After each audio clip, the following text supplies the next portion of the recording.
Вот если сейчас поймать кого-нибудь на улице, ну любого абсолютно человека, ну, скажем, Александра Емельяненко, схватить его за грудки и спросить: ты быстро назвал какой-нибудь РПГ от Капкома», то рискну предположить, Александр вспомнит что-нибудь из серии Monster Hunter. Да и вообще Емельяненко-младший будет недоумевать. Почему Капком и РПГ? Почему именно этот жанр? Потому, Александр, что мы собираемся сейчас рассказывать об одной РПГшке из серии первенцы Капкома на РПГ поприще Breath of Fire. Мир Breath of Fire до третьей части включительно не казался мне особо привлекательным. Да, с визуальной составляющей у игры все было в порядке, но вот стандартно-фэнтезийный сеттинг очень мешал мне игрой проникнуться. Сяду, бывает, в кресле качалки, надену очки, пледиком ноги накрою и Breath of Fire 2 запущу. Минут через 10 уже зеваю, а через 20 сплю с контроллером в руках. Ни в коем случае не воспринимайте это как критику серии. Всего лишь особенности моего личного восприятия. Собираясь сделать пятую часть Махото Икихара, крепко задумался. Как сделать следующий Breath of Fire таким, чтобы игролову понравилось? Обидно же, если под твою игру засыпают. Надо что-то кардинально менять. Надо только понять, что именно. И вот если я вас, зрителей, попрошу придумать сценарий, сеттинг, механику для JRPG во вселенной Breath of Fire так, чтобы получилось не похоже на остальные части серии, что придумаете? Уверяю вас, что бы вы ни придумали, у большинства не получится сделать чуднее, чем получилось у Икихары. В пятом Breath of Fire поменяли и перекроили все, что только можно.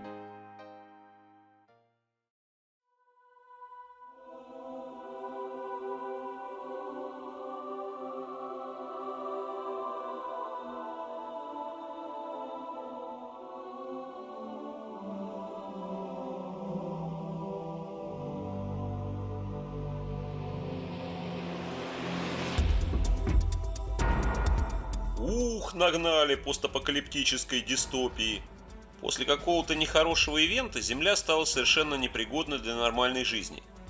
Ядовитые воды рек несли смерть, а почерневшее небо перестало пропускать солнечный свет. Не сумев приспособиться к тому ужасу, который творится на поверхности, человечество уползло глубоко под землю, обосновавшись в депрессивных катакомбах. Несправедливость всякая, жестокость кругом. Красота. Не то, что прошлые части. Домики милые, деревца. Тьфу, гадость какая. Это ничего, что теперь негде пастись коровкам. Генетики творят чудеса, производя на свет массу различной живности. Кого-то для пропитания, кого-то для тяжелого физического труда. А если зверюшки получаются тупые и агрессивные, помогут рейнджеры.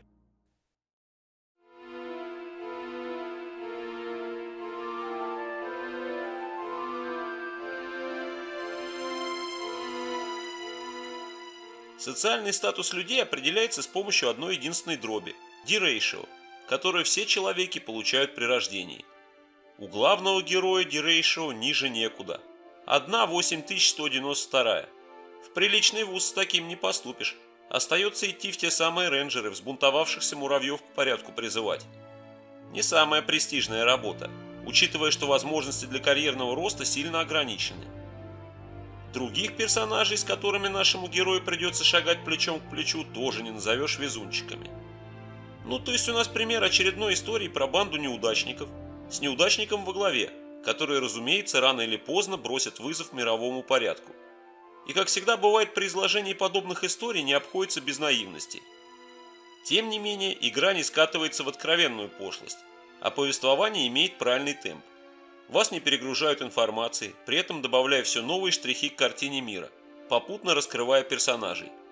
Учитывая навязываемую графическим движком скудность выразительных средств, я бы даже сказал, что сюжет хороший, и подан он неплохо.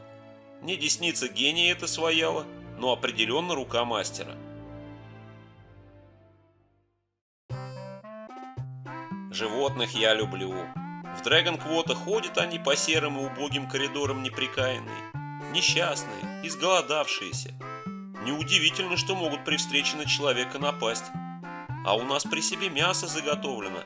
Будем милосердны, покормим несчастных зверушек. Ну и пока они поедают нашу приманку, отвесим со спины хорошего поджопника. Кто после таких поступков монстр? Вопрос открытый. Зверюги в Dragon Quarter не материализуются из воздуха. Они гуляют по локациям. И взаимодействие с уродцами можно начинать еще до боя. Увидев какое-нибудь праздно шатающееся животное, можно угостить его приманкой, поставить ловушку или швырнуть в него бомбой. С помощью подобных нехитрых операций можно боя избежать или измотать хорошенько противника перед ним. Возможность подобных издевательств над врагами назвали Positive Encounter and Tactics System, или сокращенно PETS. Вся эта PETS-прелюдия, с позволения сказать легкий пэтсинг, предшествует основному боевому режиму. И когда дело доходит до драки, Dragon Quarter находит чем нас удивить и позабавить.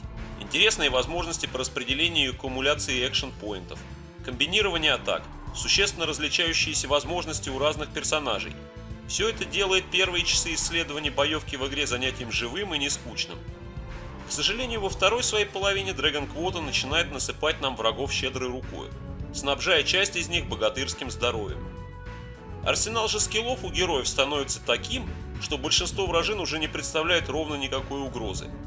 В результате самое плохое, что могут сделать многие монстры, это долго и нудно умирать под градом ваших атак.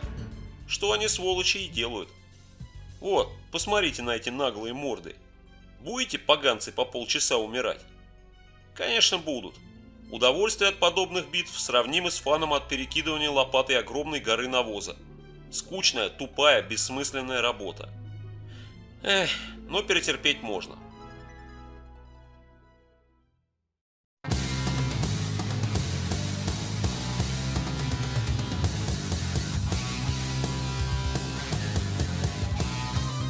В особо докучающих или сложных баталиях можно воспользоваться одной необычной геймплейной фишкой. С определенного момента главному герою позволительно трансформироваться в могучего дракона. И говоря могучего, я не преувеличиваю. В своей дрэгон-ипостаси этот худощавый парнишка рвет противников в клочья без каких-либо проблем. Даже сражения, в которых по-другому вам было бы страшно и больно, выигрываются в этой форме легко и непринужденно. Как так, должны спросить вы? Нулевая же сложность битв получается. Разумеется, за красивые глаза такие возможности приличные игры не дают. Встречайте очередную находку игры – D-Counter. Как должно быть понятно из названия, это счетчик. Отсчитывает процентики большую часть игры. И как только этот D-Counter достигнет 100%, все, гарантированный гейм-овер. Обычный рост D-Counter в игре происходит медленно.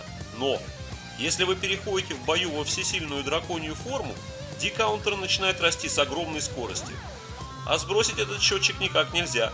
Злоупотребляя мощью, вы можете загнать себя в ситуацию, в которой игра станет непроходимой. Да ладно, скажете вы, я наделаю сохранок в разных местах. Если попаду в тупик, начну уж точно не с начала игры. А вот и фиг, не получится.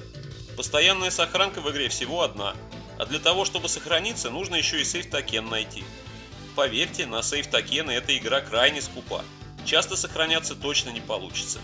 В любом месте можно воспользоваться временной сохранкой, но временная сохранка одноразовая. Загрузившись, вы сразу же ее теряете. Вы спросите, зачем они так сурово с сейвами? Сейв-систему явно затачили под повышение сложности игры, но на деле назвать Breath of Fire Dragon Quarter по-настоящему сложной язык не поворачивается. Ну разве что боссы под конец игры нервы прилично трепят. Поэтому непонятно, зачем в результате нам такой мудреж с охранками. Я даже не могу решить, нравится он мне или нет. У игры по меркам РПГ маленькая продолжительность. Ваши первые андеграунд каникулы закончатся часов за 15-20, а то и быстрее. Ну, мы так не играем, скажут РПГ-ветераны. Нам нужно больше.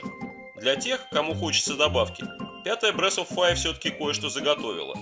Еще одна геймплейная выходка – сценария Overlay, или сокращенно Souls-система. Дело в том, что за одно прохождение всего в игре не увидишь. Низкий социальный статус главного героя мешает проходу в некоторые локации, да и ролики сюжетные вам покажут далеко не все. Эффективное прохождение игры поднимает D-рейшио героя, после чего при перепрохождении открываются новые места и сюжетные нюансы. Ну и побочной деятельности тоже немного предусмотрели. Например, для любителей обустраивать личную жизнь муравьев А что-то мне подсказывает, что такие любители среди нас есть. Предусмотрели отдельную мини-игру. Это значит, я собирался рассказывать про свою PS2 коллекцию. И понял, что про некоторые игры этой коллекции просто не имею права говорить вскользь, парой предложений. Breath of Fire 5 Dragon Quota как раз из таких. Смотрите, сколько я всяких геймплейных выкрутасов перечислил. Soul, D-Ratio, D-Counta, Pets и масса всего другого чудного делают ее не похожей не только на другие игры серии Breath of Fire, но и на другие JRPG в общем. Чудесно звучащая, рассказывающая не самую скучную историю. Неплохо, несмотря на сомнительный цел-шейдинг, выглядящая. При этом никому особо не нужная, стоящая недорого даже по меркам PS2 игр. Не зашедшая фанатам серии и неизвестная широким народным. Такая она, Breath of Fire Dragon Quota. Не проходите мимо, пробуйте сами. Может быть, так же как и я, проникнетесь к этой скрытой жемчужине глубокой симпатией. Вот, Александр, теперь понятно, при чем здесь Capcom и RPG? Моя тематика. Подписывайтесь на канал, чтобы не пропустить очередные ролики. Я, как и всегда, очень благодарен вам за просмотр и желаю всем всего хорошего.